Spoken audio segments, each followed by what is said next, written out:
हमारी संस्कृति, हमारे संस्कार सदा रहें हमारे साथ। सब्सक्राइब करें तिलक। प्रार्थना की खुशबू, साइकिल प्योर अगरबत्ती। ये छल है, छल। हम पातालवासी दानवों के साथ आकाश के देवताओं का धोखा है। गंगा हमारी भी है। गंगा द्वारा प्राप्त होने वाला सुख, यश, समृद्धि और शक्ति पर हमारा भी अधिकार होना चाहिए, परंतु इन देवताओं ने हमारा यह अधिकार एक बार फिर छीना है। मैं असुरों का सम्राट अंधकासुर हूँ, अंधकासुर। गंगा को केवल स्वर्ग में बंदी बनाकर उन्होंने दैत्यराज अंधकासुर की शक्तियों को ललकारा है। मैं उनकी चुनौती स्वीकार करता हूँ। मैं उनकी चुनौती का उत्तर दूंगा।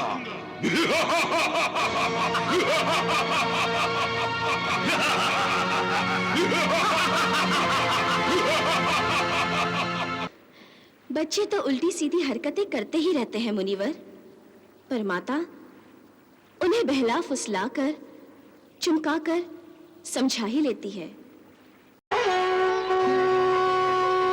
ये आप क्या कह रहे हैं देवर्षि? कोई प्राणी मुझ पर क्रोध क्यों करेगा? मैंने तो किसी को हानि नहीं पहुंचाई।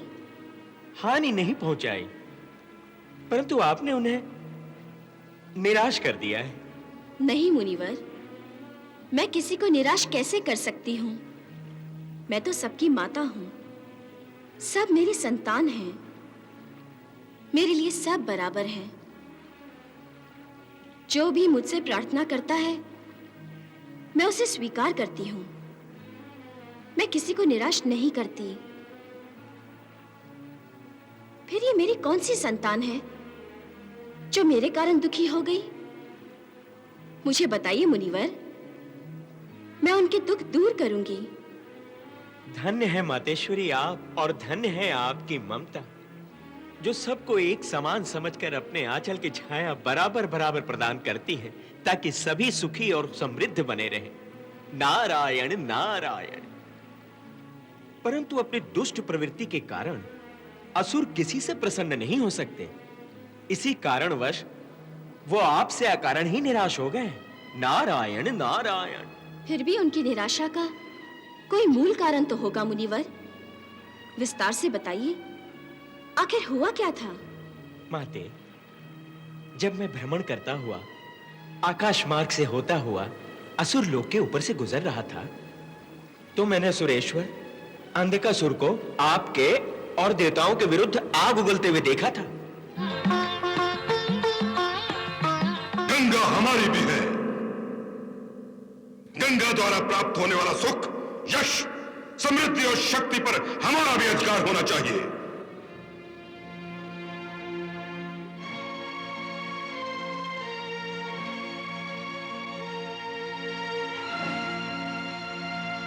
ये छल है, छल। हम पातालवासी दानवों के साथ आकाश के देवताओं का धोखा है। गंगा हमारी भी है। गंगा द्वारा प्राप्त होने वाला सुख, यश, समृद्धि और शक्ति पर हमारा भी अधिकार होना चाहिए, परंतु इन देवताओं ने हमारा यह अधिकार एक बार फिर छीना है। ये देवता हमारी शक्ति क्षीण करना चाहते हैं। हाँ असुर सम्राट, अपनी शक्ति के घमंड में देवता हम असुरों को तिरस्कार से देखते हैं। हमें तुच्छ समझते हैं। निर्बल समझकर हमारा हर अधिकार हड़प जाते हैं। हाँ सेनापति प्राणहंतक, इतिहास साक्षी है कि इन देवताओं ने सदैव ही हमारे साथ अन्याय किया है। जब भी हमें शक्ति प्राप्त करने का अवसर मिला है, तो इन देवताओं ने वो अवसर हमसे छीना है। सागर मंथन के समय अमृत पर हमारा भी अधिकार था, परंतु इन देवताओं के पक्षपाती विष्णु ने मोहिनी का रूप धारण करके हमारा भी हिस्सा देवताओं को दे दिया था।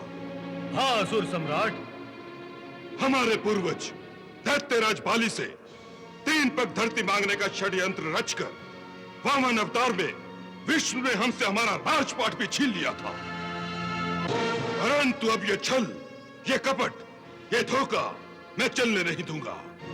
यदि वो छल कपट के देवता है, तो मैं भी भीषण शक्तियों का स्वामी हूं। मैं असुरों का सम्राट अंधकासुर हूँ, अंधकासुर। गंगा को केवल स्वर्ग में बंदी बनाकर उन्होंने दैत्यराज अंधकासुर की शक्तियों को ललकारा है। मैं उनकी चुनौती स्वीकार करता हूँ। मैं उनकी चुनौती का उत्तर दूंगा।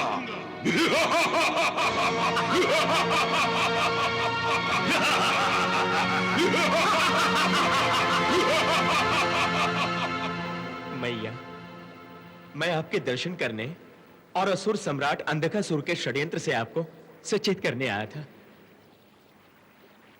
अंधकासुर बहुत हठीला है। वो देवताओं से आपको छीन लेने के लिए आपका हरण करने का प्रयास अवश्य करेगा। आप व्यर्थ ही चिंता कर रहे हैं मुनिवर। माता को उसकी संतान से कैसा डर? माते, अंधकासुर असुरों का सम्राट है। भयंकर शक्तियां उसके अधीन है और अभी क्रोध में है, कहीं कुछ उल्टा सीधा न कर दे। नारायण नारायण। बच्चे तो उल्टी सीधी हरकतें करते ही रहते हैं मुनिवर, पर माता उन्हें बहला फुसलाकर, चुमकाकर समझा ही लेती है।